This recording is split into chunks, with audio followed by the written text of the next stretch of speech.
Salut à tous et bienvenue à vous dans cette nouvelle vidéo où je vous propose de voir comment réaliser un petit composant d'accordéon pour votre site web. Donc je pars comme d'habitude de mon vhost local tuto.local, voilà, qui vient charger ce dossier là qui est vide. Donc je vais commencer par créer un fichier index.html qui sera la page web dans laquelle je vais développer le composant.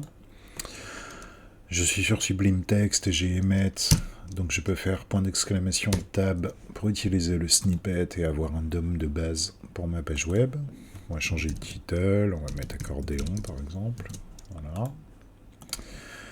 Parfait, on va avoir besoin également donc, de jQuery.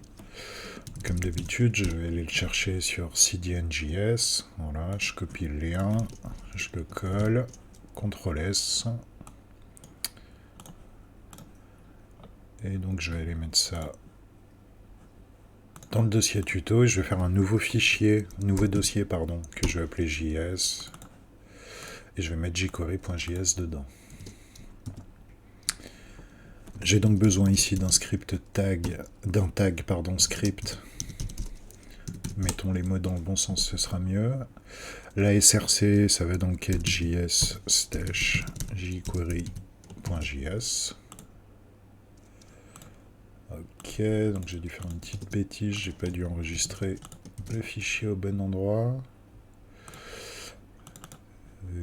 Ok, tuto, JS, ok.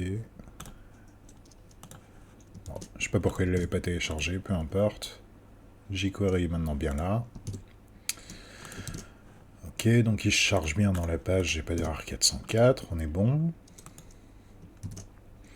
Et puis c'est tout ce dont nous allons avoir besoin. On va faire un petit fichier main.js quand même, dans le dossier JS, qui contiendra le code de notre accordéon. Voilà. Je coupe mon éditeur en deux. Donc pour rappel, le raccourci sur Windows en tout cas, c'est Alt Maj 2. Le 2 au-dessus du Z sur un clavier AZERTY. Sinon, vous pouvez également passer par le menu ici, View, Layout, et choisir comment vous souhaitez diviser l'interface. Très bien.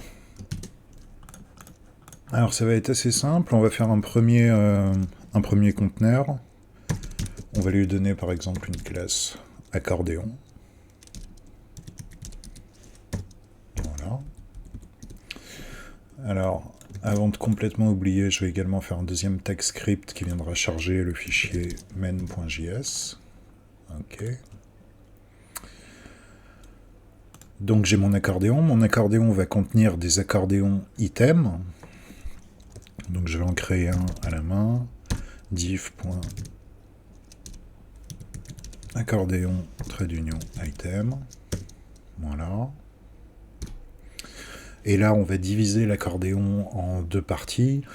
On veut avoir du coup le titre de l'item qui soit toujours visible, et lorsqu'on clique sur le titre de l'item, eh bien le contenu de l'accordéon qui s'affiche. Du coup, je vais créer une nouvelle div que je vais appeler accordéon title. Ok. Donc là-dedans, on aura le titre de l'item. Et une seconde div que je vais appeler accordéon content, qui sera la partie qui s'affichera ou qui se masquera en fonction des actions de l'utilisateur. Voilà.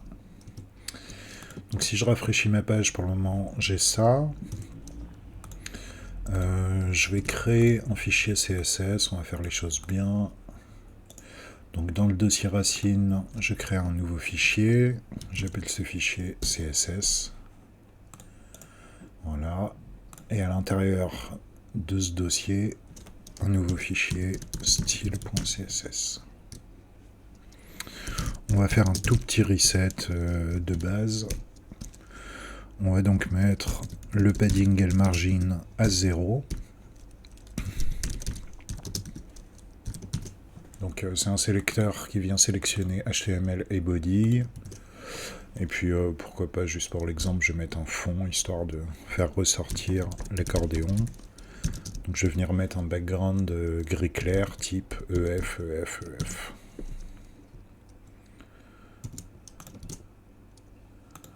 Ok. Et bien sûr, il faut loader cette page web. Donc dans le header de la page HTML, je crée une balise link.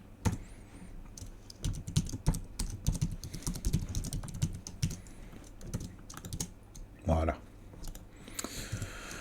Ok, ensuite notre accordéon, on va le centrer dans la page. Donc je vais faire un sélecteur CSS sur la classe accordéon.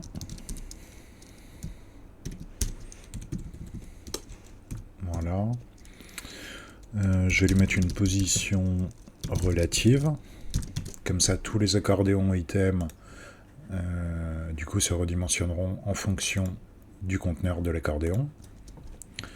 Donc une position relative. Je vais lui mettre des margines. Donc je sais pas, mettons 200 pixels histoire de le décoller du haut de la page. Et ensuite auto pour left et right. Donc là, si je fais un sélecteur margine comme ça veut dire que j'aurai 200 pixels de marge au-dessus de l'accordéon et 200 pixels en dessous. Et ensuite, la deuxième valeur s'applique pour la gauche et la droite. Ok. Et donc, il me reste une dernière chose à faire, puisqu'en fait, là, mon accordéon est bien centré dans ma page, sauf qu'il occupe toute la largeur du navigateur, donc ça se voit pas. Donc, je vais lui mettre, par exemple, une width fixe. On va dire une width de, je sais pas, allez, 800 pixels. Voilà. Et donc la première petite astuce à retenir, quand vous avez un objet qui est en display block, puisqu'une div par défaut, si je regarde les styles computés, sont bien en display block. Donc si vous avez un élément qui est en display block et que vous lui donnez une margin left et une margin right auto, du coup l'élément se centre dans la page. Ok, donc je vais essayer de faire ressortir un peu cet accordéon. Je vais lui mettre déjà un background qui sera blanc. Voilà, comme ça il ressort un peu. On va lui mettre également des border radius de 7 pixels par exemple. Donc ça permet de faire des coins arrondis. Voilà.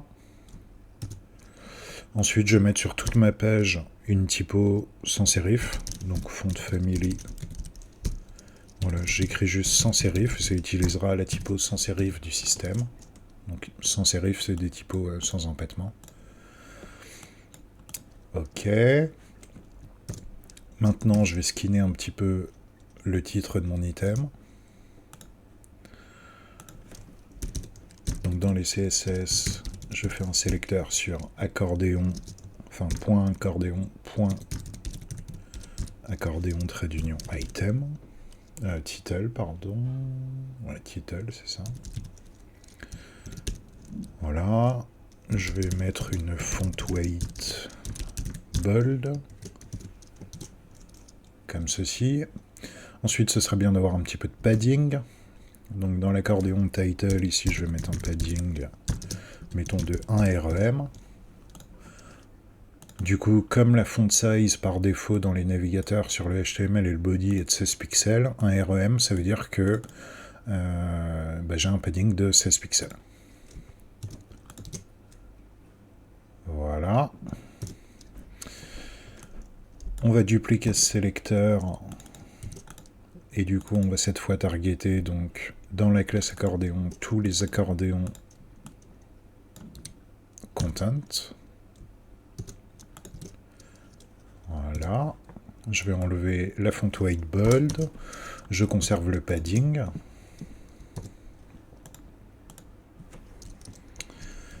Ok, et puis pourquoi pas rajouter un background à ces accordéons item, comme ça on voit que c'est pas un titre, c'est un contenu qui se sera affiché après. Donc je vais mettre un background. J'ai mis quoi pour le fond? Le fond, je suis en EF. Bon, je vais peut-être mettre ça.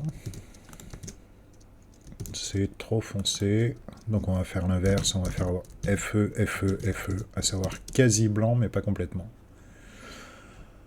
Et donc là, mon écran est un peu lumineux. Je sais pas si ça se voit bien à l'enregistrement, mais c'est vraiment... C'est pas la même couleur, mais c'est un peu dur à différencier. Donc on va descendre un peu. Je vais mettre par exemple du F3.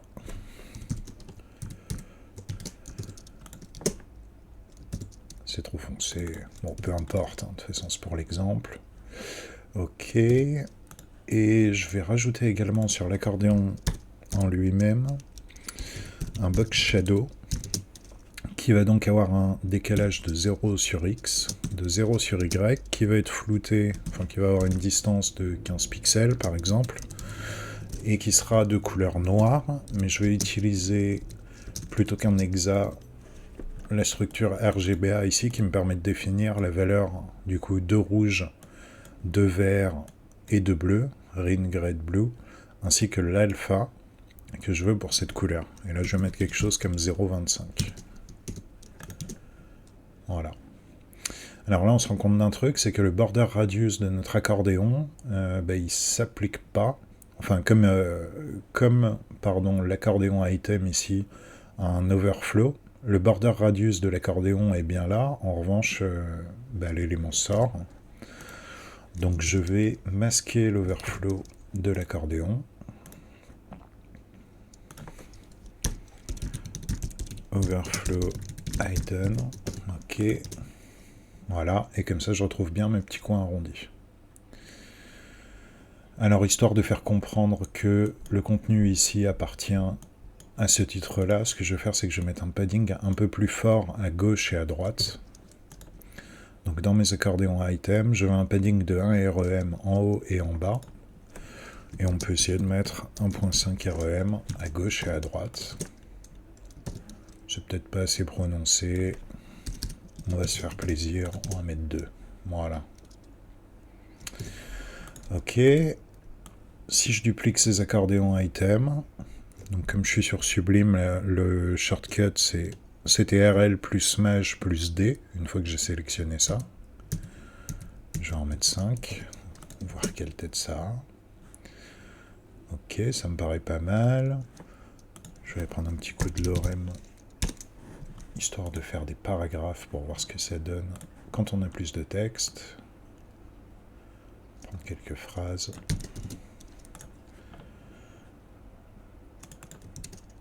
Tac.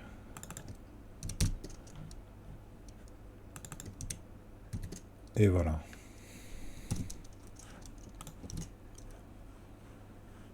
Ok, cool. Donc on peut avoir des accordéons qui ont différentes longueurs de contenu. Ça se passe plutôt bien. Voilà, je ne vais pas m'attarder plus sur le design, c'est pas super beau. L'idée c'est de vous faire comprendre comment créer ce type de composants. Donc ça le fera bien pour l'exemple. Et j'ai un peu mal aux yeux parce qu'il fait très sombre, donc je vais mettre un fond à ma page, gris foncé. Voilà. Cool. Donc là on a notre accordéon et tous les accordéons items sont ouverts. Donc la première chose à faire, ça va être de fermer par défaut les items de l'accordéon.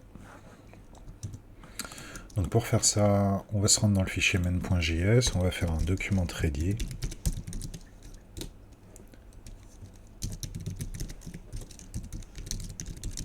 Donc comme d'habitude, voilà. Je vais faire une fonction init accordéon.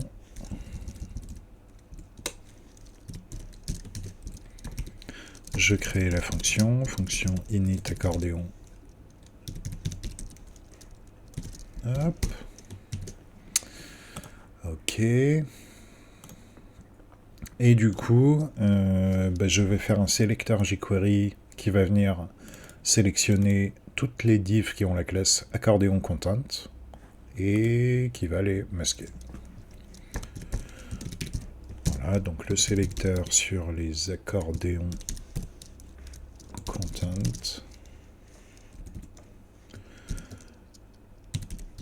Et on va faire simplement un point hide. Boum.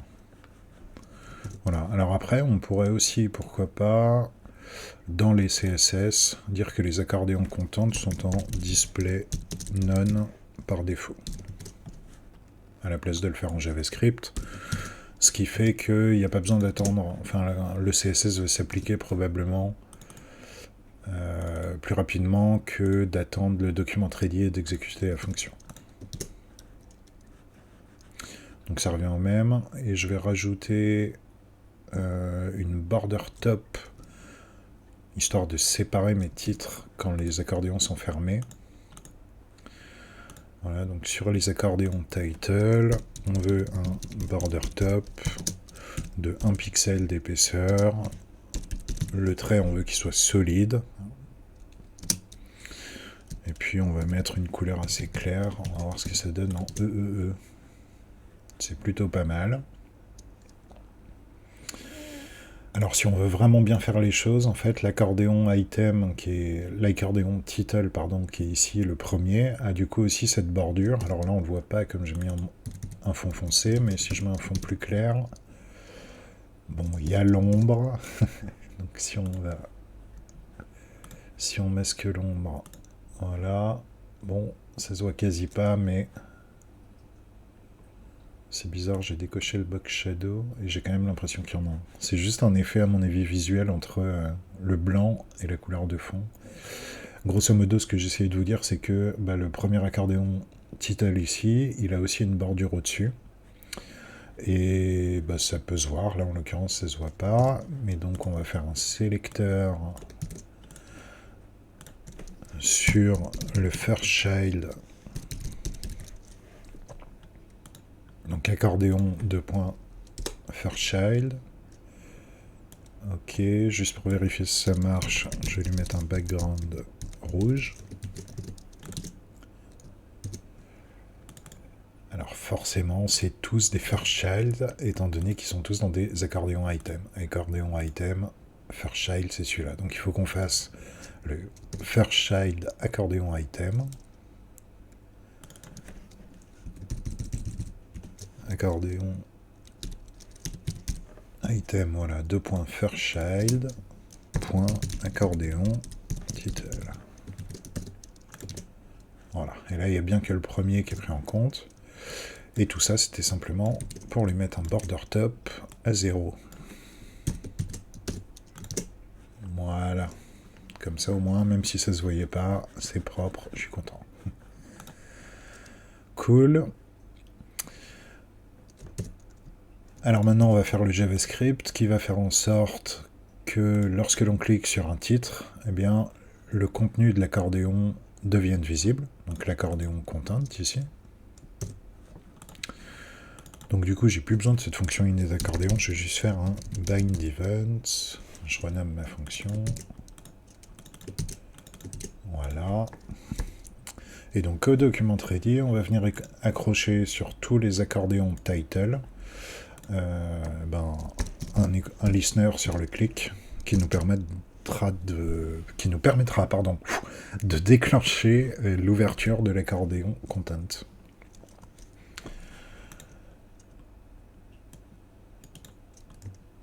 Donc accordéon item, accordéon title, pardon, point clic. Ok. On fait la callback. On va mettre le paramètre E pour event, si jamais ça pourra servir. Là, et pour le moment, je vais faire un console.log de open. Très bien. Alors, au niveau de l'expérience utilisateur, on ne voit pas du tout qu'on peut les ouvrir. Je vais mettre sur les accordéons title ici un cursor end, ce qui permet d'afficher, de transformer le curseur pour avoir ou cursor pointer. Voilà. Hop. Ce qui nous permet du coup d'avoir la main et visuellement on voit qu'on peut cliquer. Qu'il y a un truc qui se passe si on clique. Ok. Donc lorsqu'on clique sur un de ces accordéons, donc j'ai bien mes consoles.log. Super. L'idée, ça va être de dire, quand je clique sur un accordéon title, je prends l'accordéon content qui se trouve juste après, et je l'ouvre ou je le ferme, selon s'il était ouvert ou fermé. Voilà, donc quand on clique là-dessus, Du coup, on va dire que this qui correspond du coup à l'accordéon title qui a été cliqué à l'intérieur de cette callback. Donc, this.parent, comme ça on remonte d'un niveau. Donc je clique là-dessus, je remonte sur le parent. .find de .accordéon trait d'union content. Ok. Et là, je vais faire simplement pour le moment un point show, histoire de voir si tout se passe bien. C'est parfait. Voilà, bon, quand je reclique, il ne se passe rien, mais en attendant, le comportement attendu est là. Quand je clique une fois, ça l'ouvre bien. Alors, on pourrait faire des points show et des points hide. Et du coup, jQuery met à notre disposition la méthode .toggle qui permet de dire si l'item était masqué, on fait un point show, et si l'item était visible, on fait un point hide. Voilà, donc là on a déjà un composant qui est fonctionnel. Donc on a rempli l'objectif de la vidéo. Maintenant, on va voir comment animer l'ouverture et la fermeture de ces éléments. Donc je vous ai montré .show et .hide qui affichent ou masquent sans animation l'élément qui est sélectionné, donc notre accordéon content ici. .toggle choisit automatiquement s'il fait un .show ou un .hide en fonction de l'état actuel du composant. Et du coup, avec jQuery, on a également la méthode slide_toggle. Slide_toggle qui est l'équivalent de la méthode toggle, mais pas pour un .show ou .hide, mais pour un .slide_up ou .slide_down qui permet d'ouvrir le composant ou de le fermer de façon animée. Voilà, et comme ça on a quelque chose d'un peu plus sympathique, c'est un peu moins violent quand on ouvre les accordéons items.